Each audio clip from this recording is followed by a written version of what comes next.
This is Autoline Daily, the show dedicated to enthusiasts of the global automotive industry. It looks like electric cars could play a big role in U.S. and European elections. The CEO of Stellantis, Carlos Tavares, says the company already has contingency plans in case of a change next year in the administration in the U.S. and the European Parliament.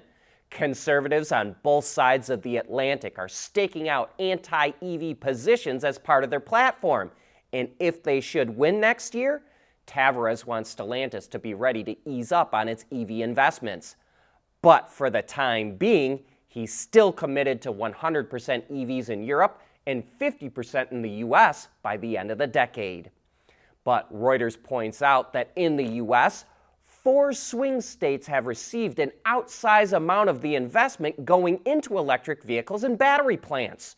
Georgia, Nevada, Michigan, and Arizona got $48 billion in EV investment, or 1/3 of the total in the U.S.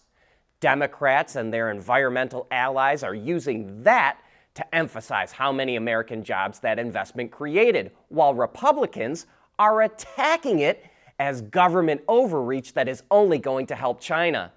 That means it's going to be up to voters to decide which side is right.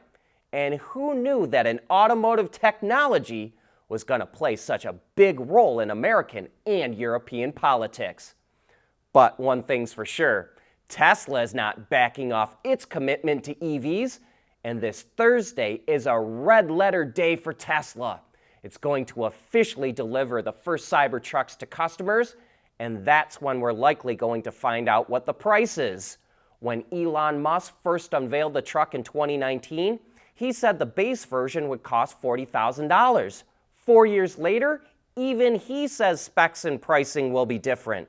For one thing, the Cybertruck has been something of a nightmare for Tesla to develop. Musk semi-joked that they dug their own grave with the way they designed it. The Wall Street Journal reports that Tesla ran into all kinds of problems working with the stainless steel body panels. Specifically, it had problems rolling the steel flat and trying to form it. So if development costs came in high, the price will probably reflect that. We'll know for sure in just 3 more days. And speaking of developing EVs, Volkswagen is not going to develop the Scout SUV and pickup in-house. Instead, it's turning to Magna to do the development work. An Austrian newspaper says that VW will pay Magna 450 million euros to develop the electric off-road vehicles, which are supposed to go into production in late 2026. Early in the project, Magna was in the running to assemble the vehicles, but VW decided to build its own brand new assembly plant in South Carolina. The newspaper also reports that Audi will use that platform to develop its own hardcore off-road SUV to compete with the Mercedes G-Wagon. VW and Magna Steyr have a history of collaboration. Magna developed an off-road version of the VW Golf, and it also productionized the design of the Audi TT. At Schaeffler, we pioneer motion. Electrifying mobility, manufacturing smarter, reducing CO2 emissions, making energy production clean. Schaeffler pioneers motion to advance how the world moves.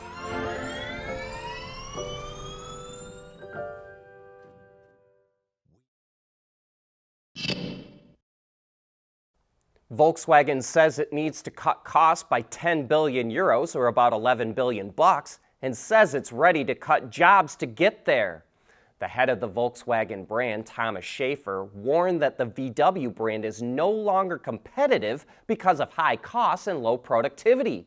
So he's in talks with VW's Works Council to reduce headcount at the company. But that's not going to be easy.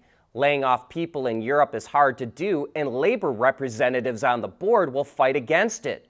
VW says it will cut costs in other areas as well, and will reveal more details by the end of the year.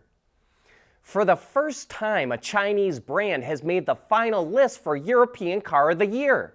The BYD Seal, an all-electric sedan, is going up against the BMW 5 Series, Kia EV9, Peugeot 3008, Renault Scenic, Toyota CHR, and Volvo EX30 for the 2024 award, which will be announced at the Geneva Auto Show in late February.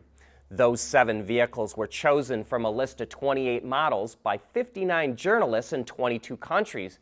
And if you really wanted to get technical, you could consider the Volvo as a Chinese model as well. The EX30 is based on a platform from Volvo's Chinese parent company Geely, and it's only made in China right now. However, the EX30 is scheduled to go into production in Belgium sometime in 2025. Auto suppliers are voicing their concern over Chinese companies setting up shop in Mexico. The president of Canada's Automotive Parts Manufacturers Association, Flavio Volpa, says Chinese suppliers will use Mexico as a backdoor way to export parts to the U.S. and Canada.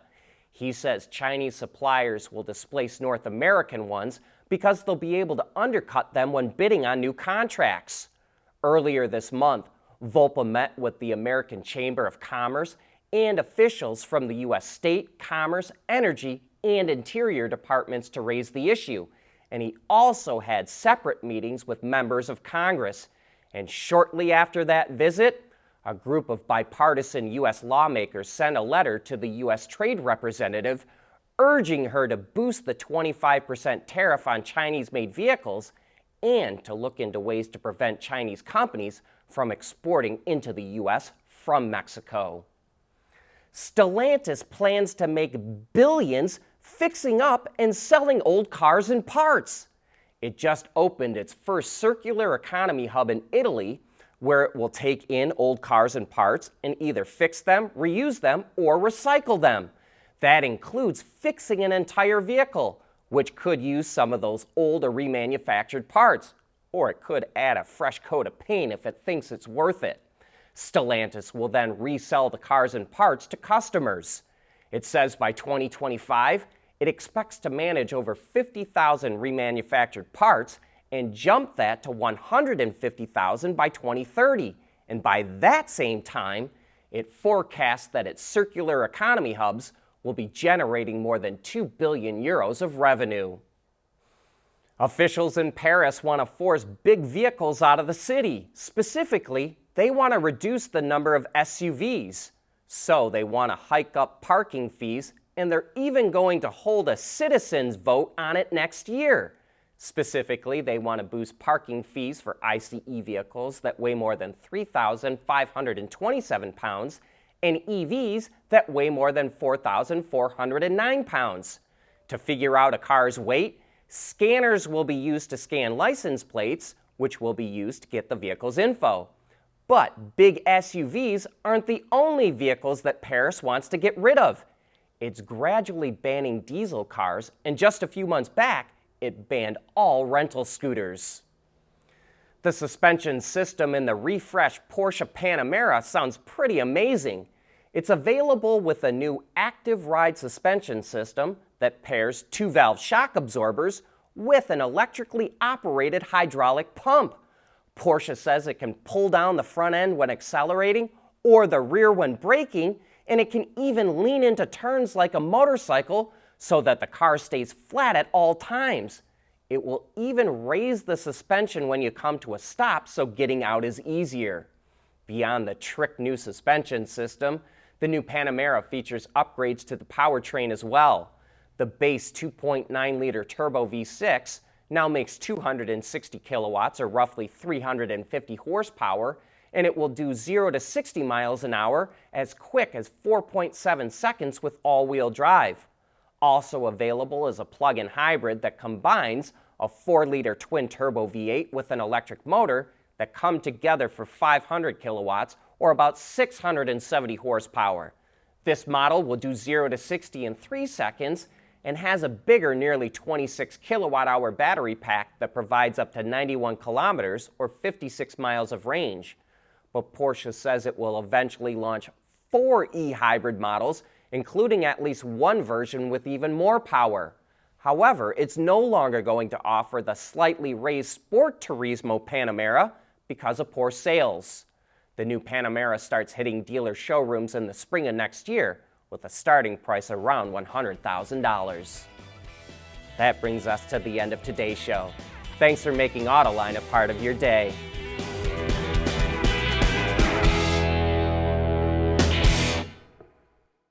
Autoline Daily is brought to you by Bridgestone, solutions for your journey. Intrepid Control Systems, over-the-air engineering, boost your game. Borg Warner, propulsion solutions that support a clean, energy-efficient world. Scheffler, we pioneer motion. And by Teijin Automotive Technologies, the formula for better mobility.